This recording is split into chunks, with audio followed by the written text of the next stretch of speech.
Barbary pirates were a constant problem, and one that Washington, Adams, and Jefferson had to deal with. In the case of Thomas Jefferson and the Barbary pirates, we were protecting our interests. We were protecting the merchantmen. This was a 19th century version of organized crime, frankly. Going back hundreds and hundreds of years, the Barbary regimes had unleashed their corsairs. Now, they are called pirates then, and they're called pirates now. They were not pirates. They unleashed their corsairs, which are more in the order of privateers. They took the merchant ships and their passengers and crew as hostages, and they held them for ransom. This was infamous in Europe. It was written about by Cervantes in Don Quixote, because Cervantes himself was chained to an oar in a rogue gallery in Algiers for 5 years. It was called Mr. Jefferson's War, and frankly, you could debate all day whether it was justified or not, but the bottom line was that they were asking for a whole lot of money to lay off our merchant ships. So by 1803, we took the war to the Barbary corsairs of the Tripolitan states, sending many ships into the Mediterranean to bring naval gunfire on the shores of Tripoli. Captain Edward Preble was commanding officer of USS Constitution and also the commodore of the squadron of all the ships in the area. Some of your most famous captains were captains of other ships that working for Preble. Preble's boys, Decatur, Bainbridge, Charles Stewart, all in the area at the time, including Isaac Hull as well. A ship named USS Philadelphia came on the scene late, and they were there to deliver that final blow and end this war against the Barbary states, and that ship was under command of William Bainbridge. During battle, Bainbridge, unfamiliar with the water, chased a smaller Tripolitan vessel into shoal and ran the ship aground. After 5 hours of enemy cannon fire, Bainbridge decided to surrender, and the enemy boarded the vessel, and Captain Bainbridge and the crew were taken prisoner and stayed in captivity for 19 months, and the ship itself floated free a few hours later by high tide. Jacob Jones would have been 35 when the Philadelphia sailed, or at least on that cruise. He was therefore older than his captain. He was the oldest commissioned officer in the ship. Jones was attached to her as the second lieutenant. He was certainly the most educated officer. In those days, it was very rare to have college-educated naval officers, and as far as we know, Jacob Jones did not have a degree from any place.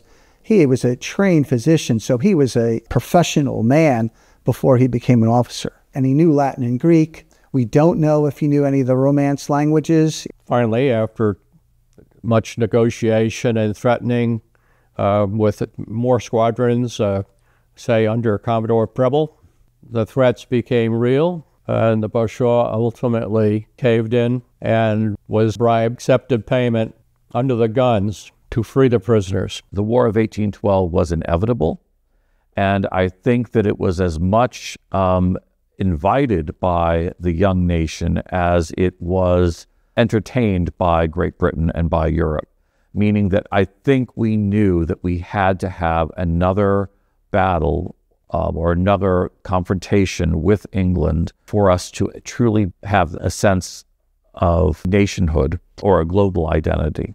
Really dramatic difference in how each navy is manned, more or less, between Britain and America. America's Navy was volunteer, so these men came forward and wanted to serve in the Navy, some out of desperation, some with nowhere else to turn. The British Navy, on the other hand, they had a standing Navy that they would try to man with forced recruitment, impressment. So the Impress Service Act, this was established, and it more or less made any man who used the sea liable to be impressed into service. Typical press gang could consist of a lieutenant and 7 to 9 men.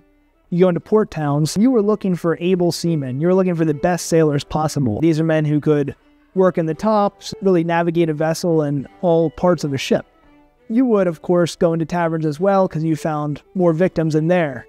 The British could not maintain their navy without impressment, but this was what really put America and Britain at odds and forced the War of 1812. I don't see the War of 1812 as a separate war. I see it as an extension of the American Revolution.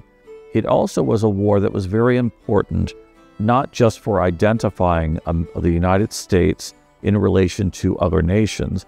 It was a very important war for Americans, for citizens of the United States, to recognize the federal authority and the solid role of a federal government.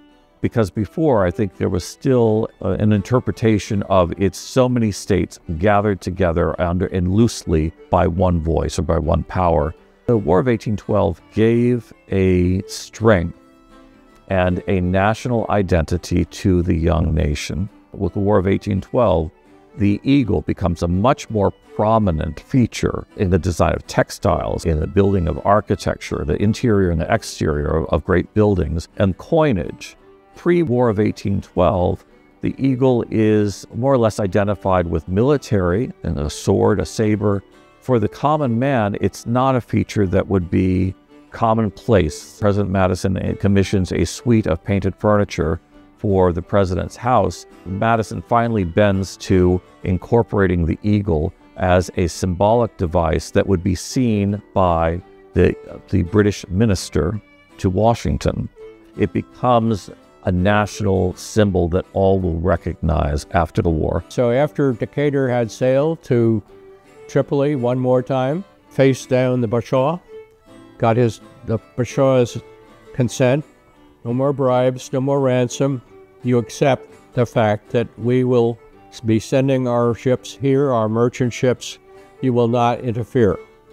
And this became the pattern from then on of having a Mediterranean squadron there to protect the ships we sent there, but also to maintain the peace.